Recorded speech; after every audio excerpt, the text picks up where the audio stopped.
Alright, hey guys, so the Humble Monthly for January released yesterday with some surprisingly good games, so I thought I'd just go through the bundle in this video. Before I get into that though, I do want to mention that the Humble Monthly for February includes an early unlock of Civilization 6, which is pretty big considering Civ 6 is a $60 game, and as many of you may know, the Civilization series is extremely popular. It's a grand strategy game that is super addictive. I played a lot of Civilization 5, and let me tell you, once you get into it, you just can't stop playing. So if you're a fan of strategy games, I do encourage you guys to pick up next month's Humble Monthly, and remember to use my referral link in the description below if it's your first time subscribing. It'll help me out a whole lot. And if you're just curious, if you're new to this, it's $12 a month and you can cancel at any time. And basically it's a random loot crate of Steam games that releases at the beginning of each month, and you get a couple games early. So if you decide to subscribe today, you will automatically get Civilization 6 and you can start playing that right now. And then at the beginning of next month, you'll unlock about like 5 or 6 other Steam games, sometimes more, sometimes less.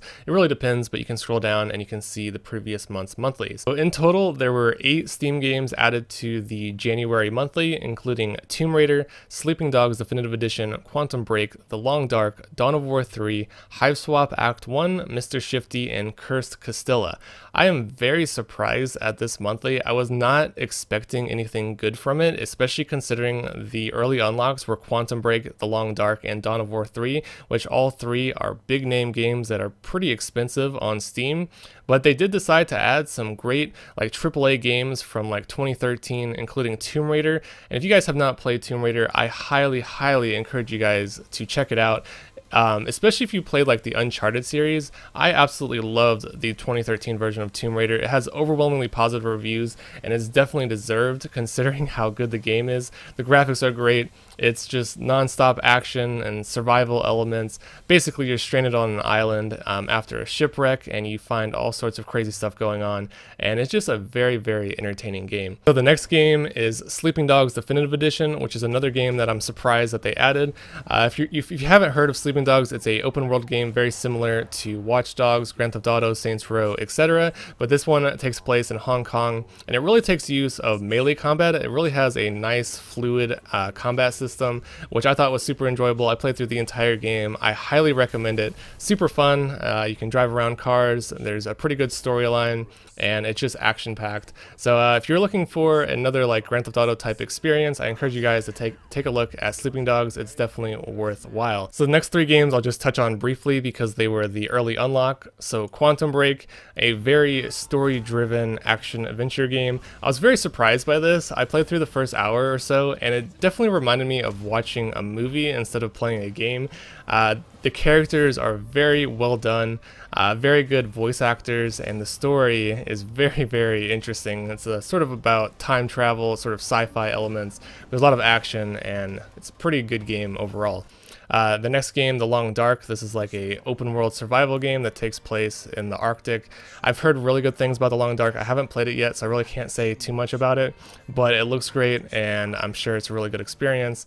The next game, Warhammer 40,000 Dawn of War 3. This is a real-time strategy game. I think it plays sort of like a MOBA, or at least that's what I've heard. I've heard like mixed reviews about this. Some people enjoy it, some people really hate it because it sort of strays off from the original Dawn of War series. But I'll have to check it out at some point just because I really enjoy real-time strategy games, and if you like real-time strategy games, I'm sure you might enjoy it as well. So the next game is Hiveswap Act 1. I remember when this game came out on Steam, it was a top seller for like 2 weeks. It has overwhelmingly positive reviews. That's mainly because it's a throwback to 90s era point-and-click adventure games. It reminds me of like Pajama Sam. I remember playing that game a whole lot when I was younger on PC. But as you can see, it has a great art style, looks pretty entertaining, so if you're a fan of point-and-click adventure games, you might want to check out Hiveswap. Moving forward, Mr. Shifty is a top-down action game. Not really sure what it's about. Looks like some sort of brawler, very fast-paced. It's probably one of those games where you die very easily, so you have to go really fast and try to avoid a ton of obstacles while killing a bunch of enemies. Looks very entertaining though. So moving on from that, the last game on the list is Cursed Castilla, or at least that's how I think it's pronounced. This looks like a retro action platformer. Yeah, it definitely reminds me of like old style games like Castlevania and so forth. So this looks pretty entertaining. If you're a fan of retro era games, this might be fun. Just keep in mind, if it's like the old games, it's probably extremely difficult and you probably die very quickly. But this might be a game I check out at some point. It's always good to go back and play retro games just because they have a different feel to them. And there is one more game that I forgot to mention, and that is the Humble Original, which is Hitchhiker. This is not a Steam game, but you can still download it and play it through your Humble Monthly page. I don't really know a whole lot about this without actually playing the game, but it looks like a short-lived story-driven experience. It's a point-and-click style of game where you ride around in this truck with this guy here, and it's very narrative-driven. If you watch the trailer, you can listen to it and get a feel of the game. But yeah, that's just like an extra game that they throw in each month. The Humble Originals are pretty unique little experiences.